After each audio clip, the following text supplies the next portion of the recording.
All right. Hi, everyone. Thank you all for attending this second session of our live series. My name is Daniele. We have met last time. And on the right here, you see Mohib. You've already met him, and he will be hosting the next two sessions of the series.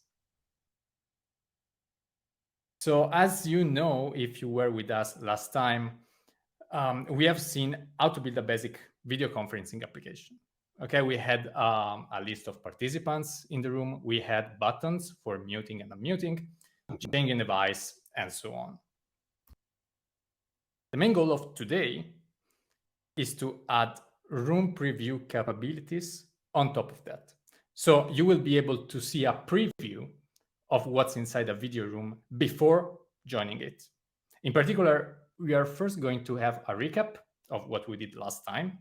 Then we are taking a quick look at screen sharing before finally implementing room previews. And we will conclude with a Q&A session as always. But next time, which will be on the 9th of March, Mohib will show you how to integrate a chat into the video room.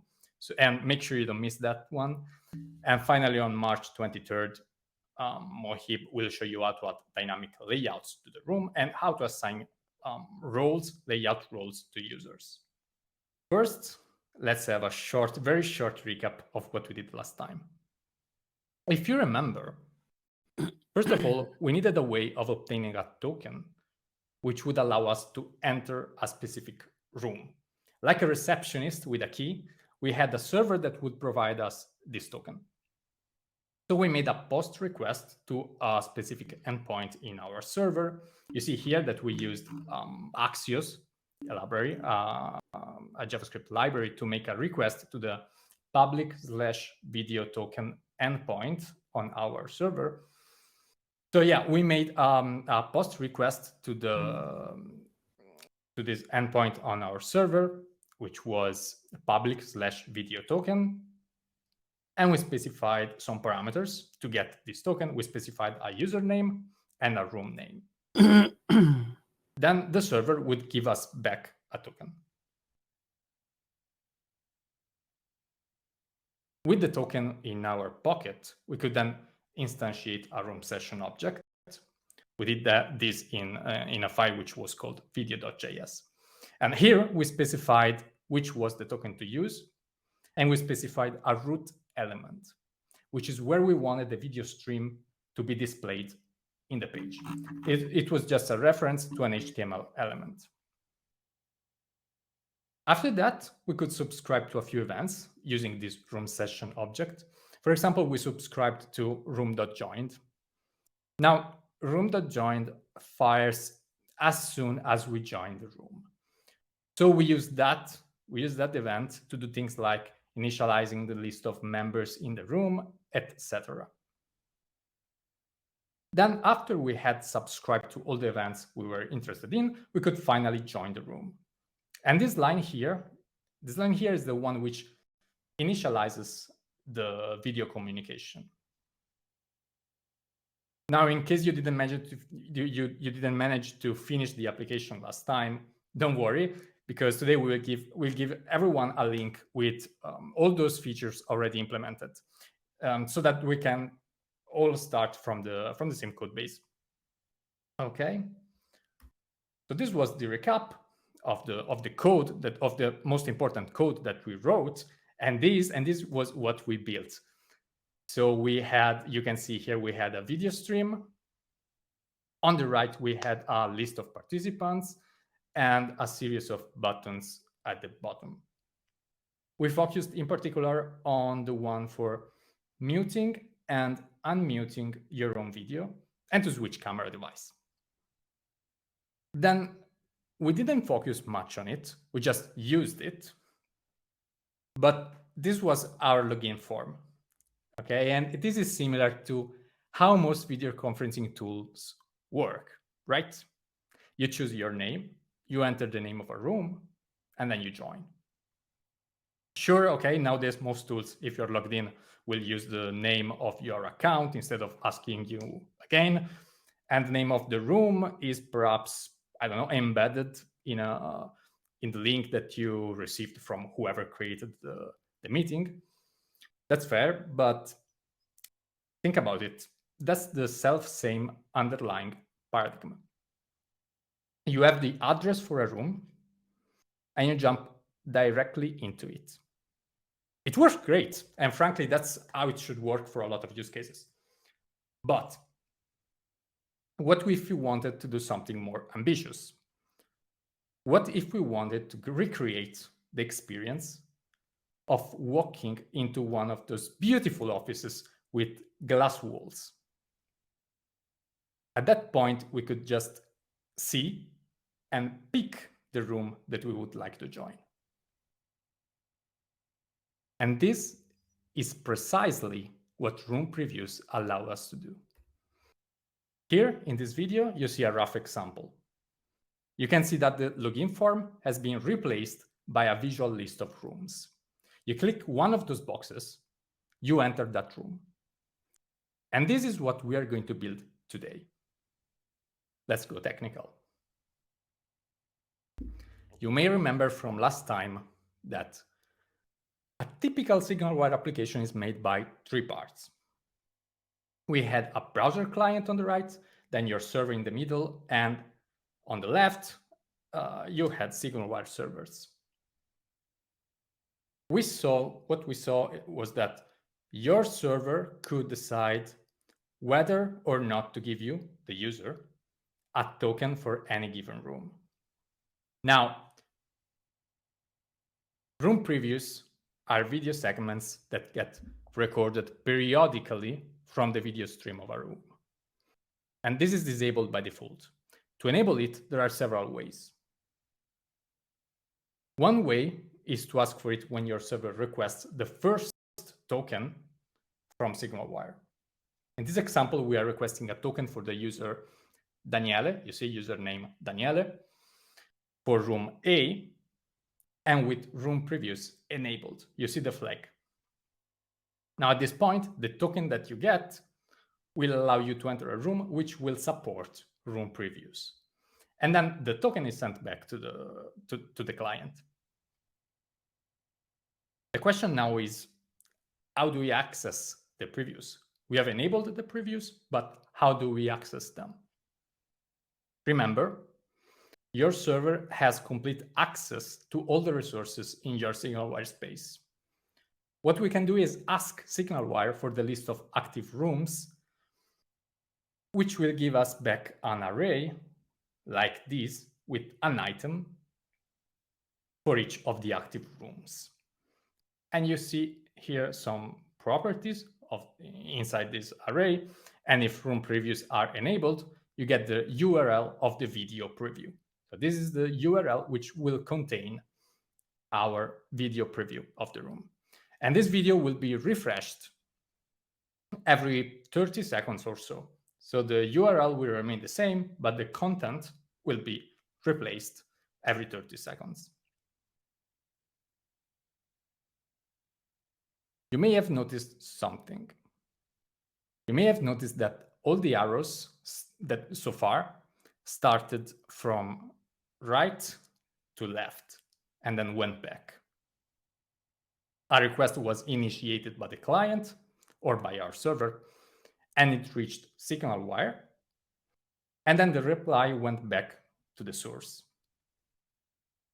This means that we would have to continuously poll SignalWire to know if new rooms have been created or if some rooms have been destroyed.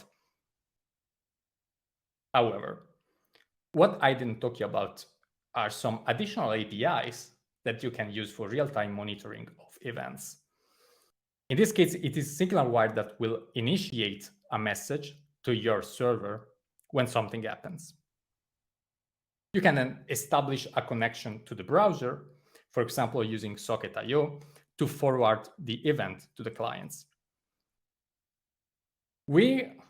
Today, we will abstract all of this for you because we will use a server that we have prepared, which does all of this under the hood.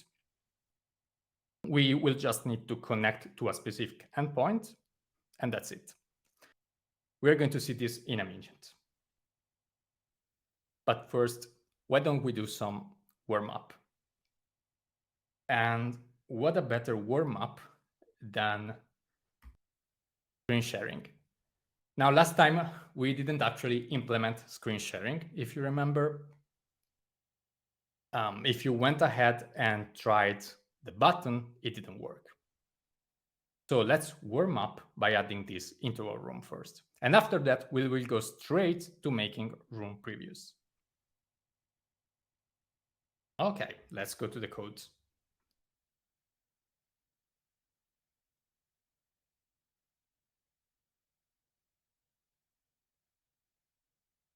Now, this that you see on screen is Code Sandbox. You should have received a link in the chat. Please open that link now, if you didn't already. And I will now resize the window so that you can see all of it. Okay. Now, some overview of Code Sandbox. You should know this tool from last time, but in case you didn't, you weren't with us last time, you can get started easily, because with this platform, you have on the right a live preview of the application that we are building. In the middle, you have some code. On the left, the files which make this project. And if you don't see the files, make sure to click on Explorer on the Explorer tab on the left. We are going to code in this platform, Code Sandbox, and I'm going to ask you to code with me, because otherwise you could miss critical steps and your code may not work. So please follow me, and we will make this application together. The first step is to fork this application. So you will find a button in the top right corner of the window which says fork. Click that, or if you cannot find it, you can go to File, Fork Sandbox. I'm going to do this now. It may ask you to sign up. You don't have to. There is a link at the bottom which says continue as guest or something. And if you get an error in the preview, that's perfectly normal. Just click the refresh button. A bit of housekeeping information while you fork the sandbox. We have some to-do comments in the code. We are going to fill in the blanks, which these to-do comments represent, which is key, which are corresponding to key functionality of what we are going to build. Right now, screen sharing, and later room previews. Okay, again, please follow me. You can type with me if you want, but most of the times you can just uncomment the code which is just above the to-do comment. Most of the times, because sometimes you have to really type with me, but just for short, simple pieces of code. Any question you may have, please feel free to ask in the chat. Now, I suggest you to use a specific format. You can use, you can specify the name of the file on which you have some problem, the line number, and then your question. In this way, we will be able to help you more easily. Okay, so let's go ahead and see an overview of the files that we have today. Let's open the Explorer tab and expand these folders. I'm going to expand source components, and I'm going to expand source pages.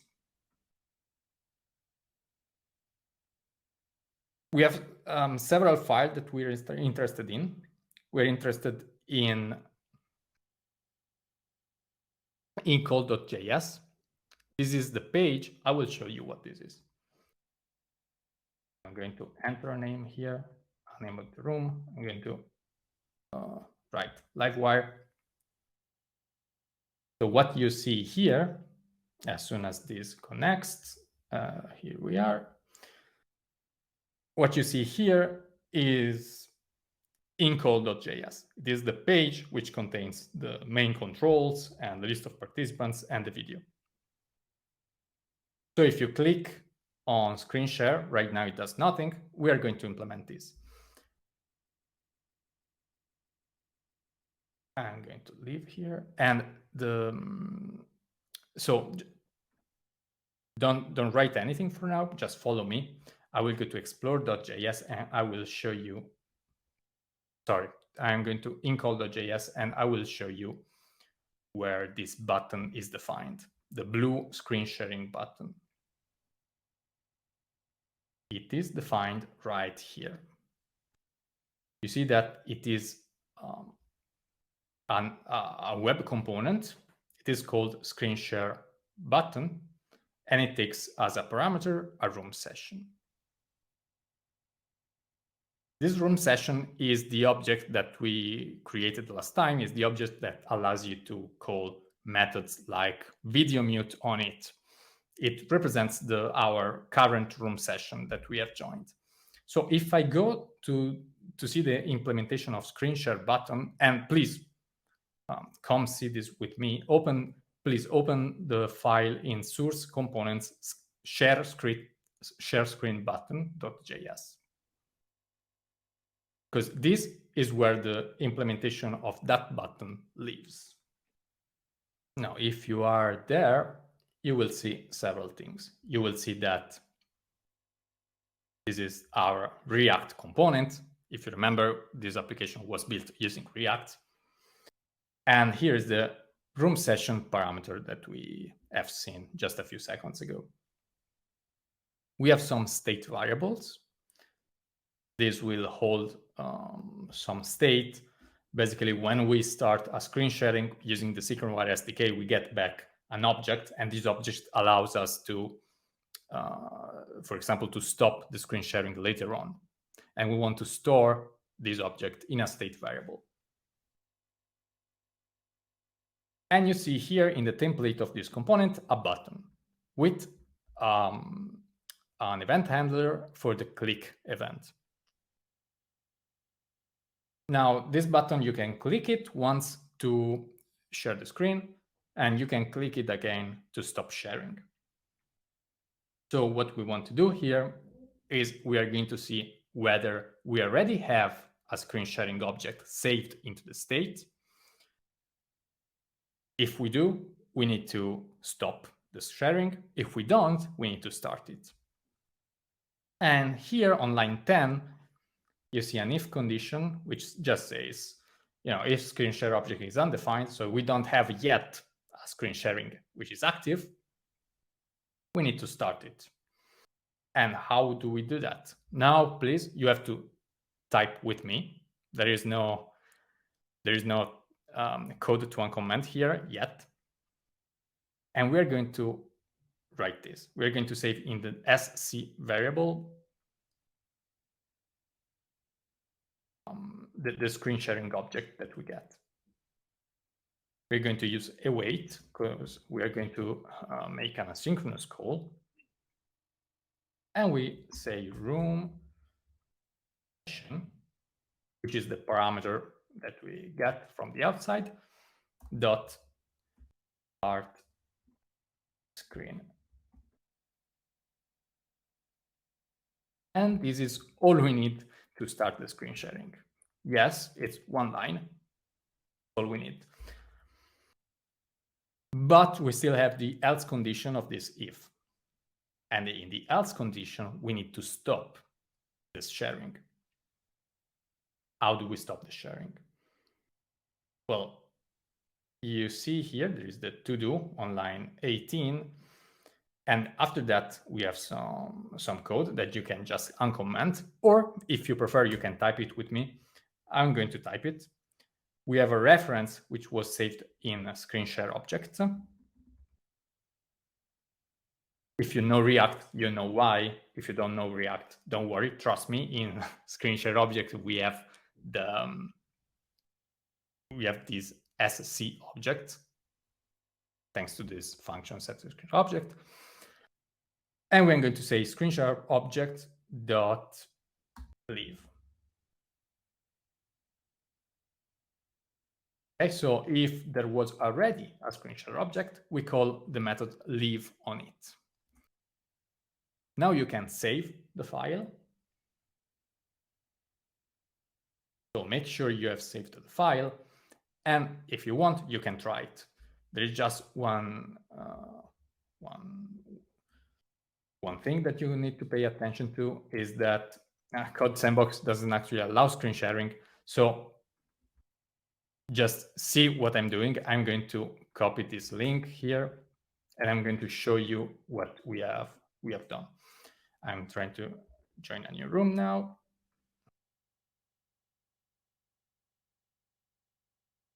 Allowing permissions for my camera. Here I am. Hi. Now, if I click on share screen, I can select another window on my computer. And you see the button changed. And how now here is the shared window. I can click again the blue button. And the screen is, the sharing is disabled. Okay. So that's all we needed to do for screen sharing. I see that I see that I need to do screen sharing again on our platform. I'm going to do that in a second. In the meantime, if you want, please try that. And that's all we needed for screen sharing. So we can go ahead and think about room previews. You see here, this is the new UI that we prepared for you. And there is a button, join a new room. What we want is to have above this button a visual list of rooms to appear, just like we have seen in the video. And I'll show you the relevant files for this. We have an explore.js file inside source pages, and this explore.js file is the file which represents this page that you are seeing in the running example. So there is the list of rooms and then the button below. But if we go to source components, there are other files we're interested in, because, for example, you see room preview list.js, and room preview list.js contains the actual implementation of the list of rooms that you will see. So it contains the logic for receiving updates when a room is created or a room is destroyed, so that we can update the UI. And then we have, above that file, we have room preview.js, which contains the implementation for a single box, room box. If you remember in the video, we could have several boxes, one for each room. Room preview.js implements one of those. So we will have the name of the room at the top and then the video at the bottom.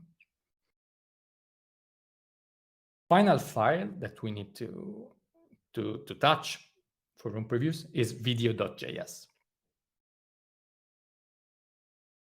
And we know this file. We know this file very well because this is where we started last time. And this is where we will start today. So now please open video.js and scroll down until you find a to-do. You should find it on line 27.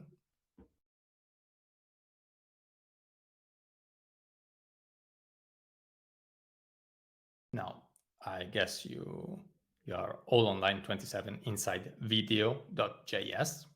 And you see that this to-do says activate enable room previews. And this is exactly what we described at the beginning.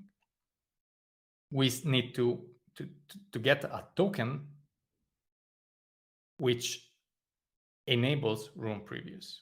And this is the code that obtains the token. So we can just add a parameter here, and we can just say enable room previews is true.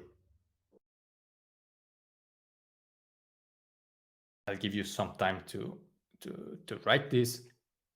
So we send this flag to the server, and the server will give us a token which will enable room previews for this room.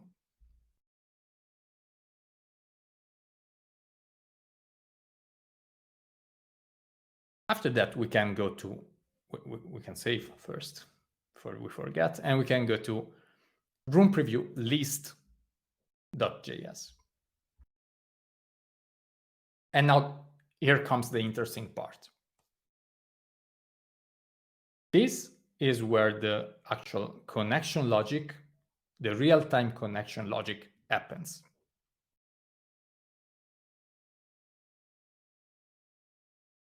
We have some comment here.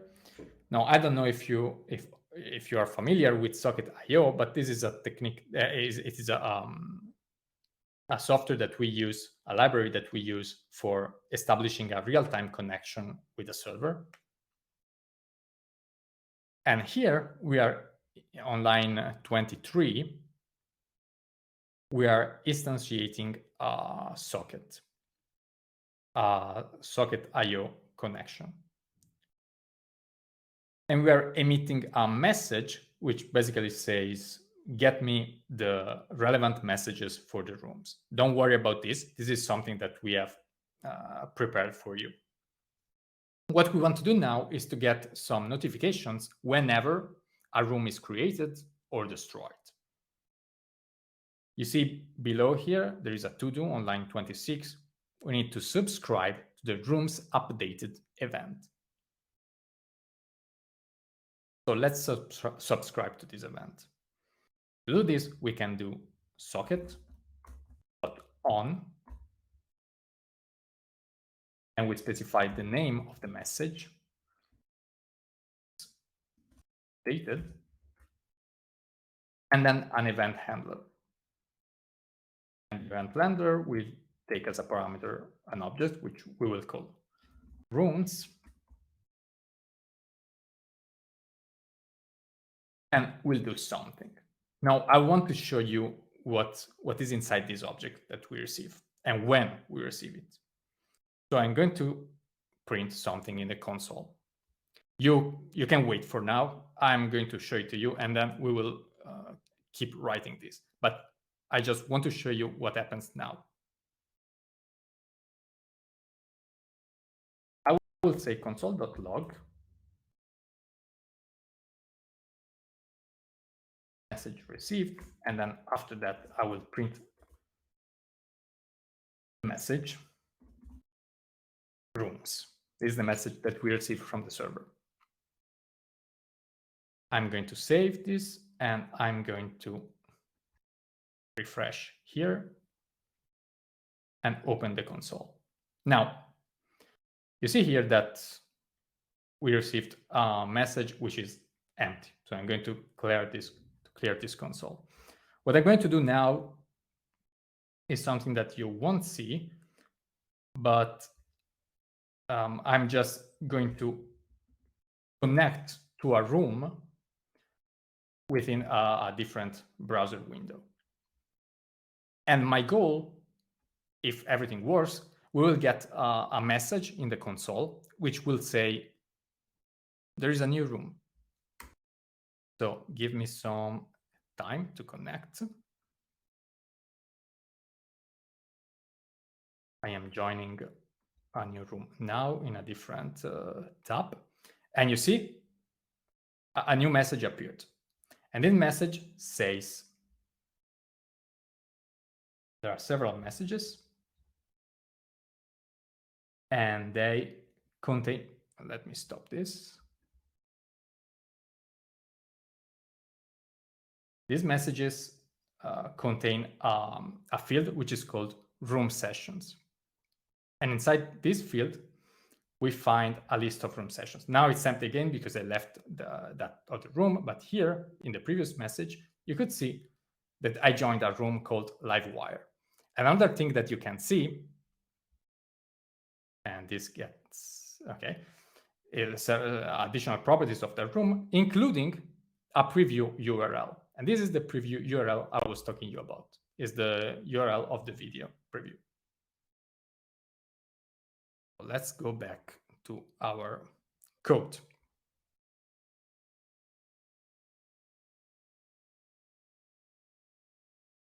So we saw what we received, and now we need to do something with that.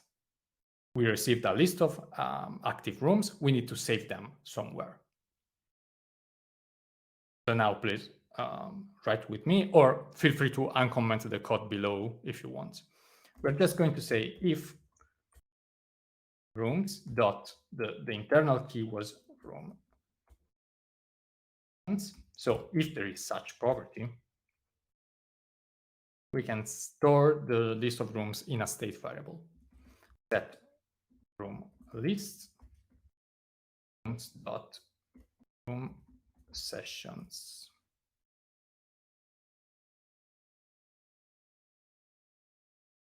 You can add the console logging or not, whatever you prefer. And we are going to save this.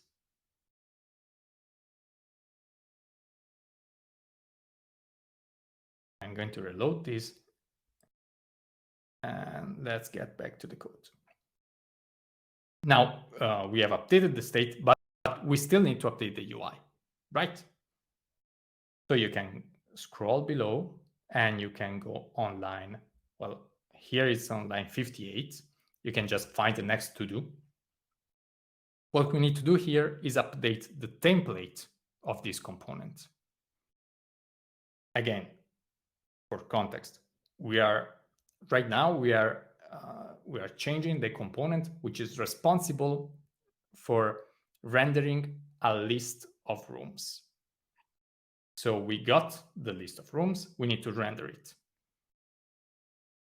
Here, we can just take our array that we saved, which is called room list, and we can perform a mapping function on it, map, and for each room inside it, we can render another component, which is the component we were talking about before, which is the preview for a single room. Room preview.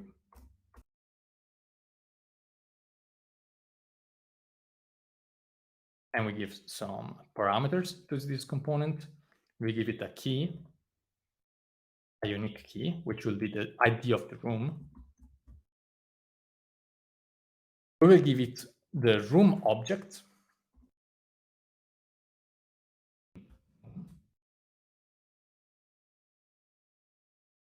Why do we give it the room object? Because this component will need to access properties of it, like the name of the room or the URL of the preview. And finally, when someone clicks on this, we're just going to call a function which will actually let us join that room. If we click on that, we join the room. On room clicked, and we take the room. And save. Let's quickly show what we got here. Oh, I'll leave this open for a bit so that you can copy if you want, but it's actually identical to the snippet of code below. So again, feel free to just uncomment that one. So this is the main page. I'm going to open a new instance in a different window. And please, if you want, feel free to open that too. I'm joining. I see someone already did it. I'm going to choose a different name for my room.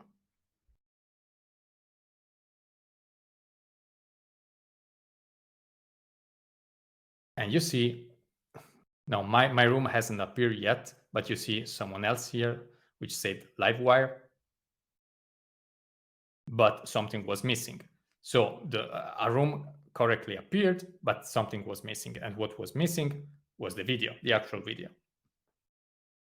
So let's implement that. We have the URL of the video. So now we can go inside this room preview component, which is in the room preview.js file.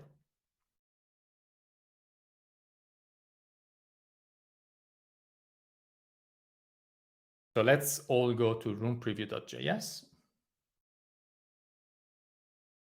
And we find, again, a to-do comment. This component is very short. We just need to, we have at the top here on line 8, you can see that we are rendering the display name of the room. This is what we have seen one moment ago. But we need to also show the video. And we can do that. We can just say video player, and you need to write this with me because there are some parameters that we need to fill. Source equal to what? So the source here is the source of this video is the URL of the preview, and we can take that as room.preview URL. Don't worry about the errors on the right if you get them. And then we need to specify a refresh interval. How frequently this video will be refreshed. Refresh interval, and we can say 30 seconds.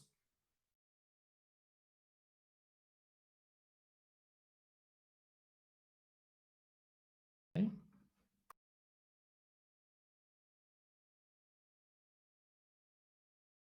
Organize this. Take the time to write this and make sure to save.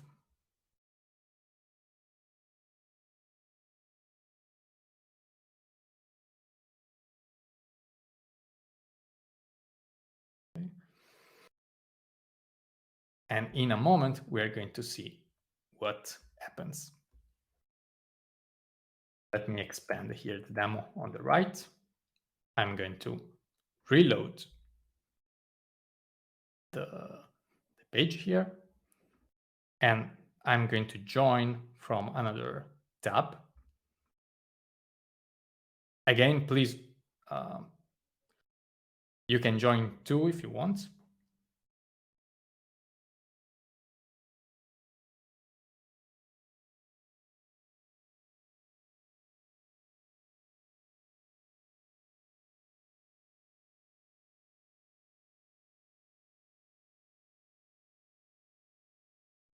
Question, did you manage to follow through? Oh, I actually see it right now. I see Shefali in a room preview.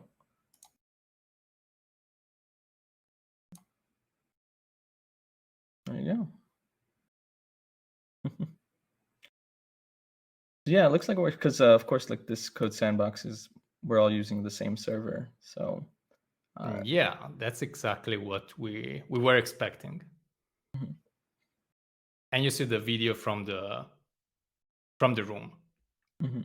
And as soon as Shefali will leave the room, yeah, that preview will disappear.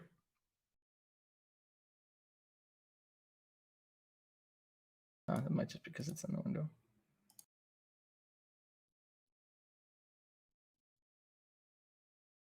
Yes, Martin, with a fork, it should work. That it works. It will work.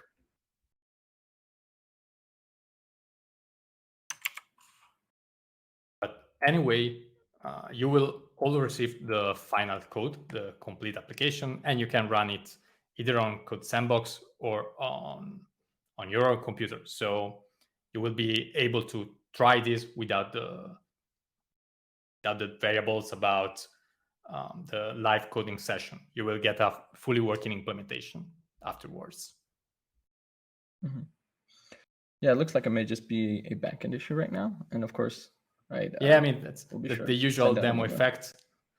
So it is to be expected, but yeah, but this is a really cool feature, and I've seen it work before, and we use it internally here. And actually, when you joined this SignalWire event space, that was showing you room previews as well.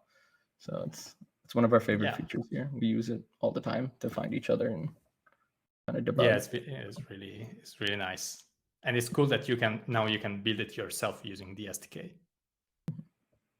Yeah, and of course, we also have a full guide on our developer portal that Daniela has written that walks you step by step building these kinds of applications. And we can provide that link. Well, Martin, that's a very good question. So the video preview that you get is a few seconds long. I think it's like 10 seconds long or something. So you get, and it is refreshed periodically every 30 seconds. So you see this clip of what's happening in the room, but you don't get the whole video stream. I don't think you would want that. So it allows you to see what is going on a very high level perspective. And if you click on that, you can join the room. Very cool. Does anyone else have any questions? Anything else we can help with? No. Feel free to unmute yourself and ask away. I see another question by Marty, but it's already been answered about rooms being hierarchical. And yes, this is something which, thanks to the SDK, we allow you to do. You can do basically anything you want. You have complete freedom on what you can do. And Martin, to test this by yourself, we will send you the link for the full implementation of this. Well, this is great, Daniela. Thank you again. If there's anything you would like to, I want to mention that we will be doing another LiveWire session in about 2 weeks, March 9th. We'll be going over adding chat to this application.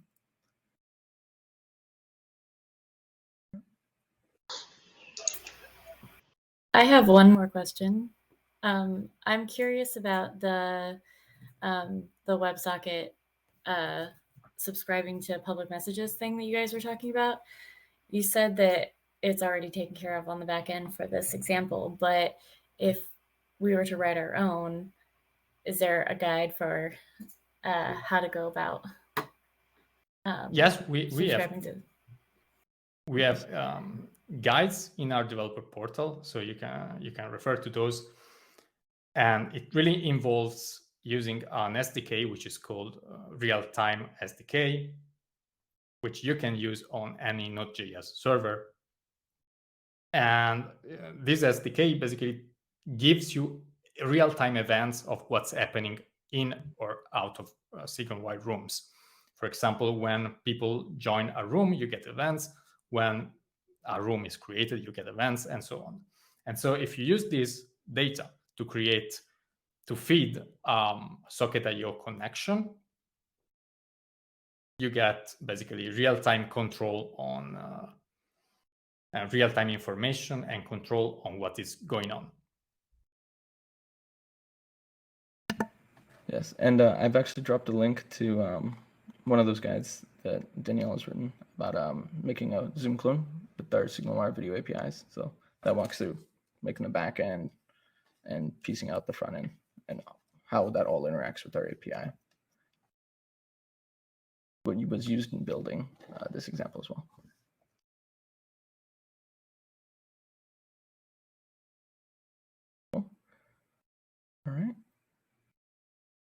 I think that's that. All right. Unless there's any other questions, I'd like to hand it off to Daniele. Thank you again for putting this together. Thank you.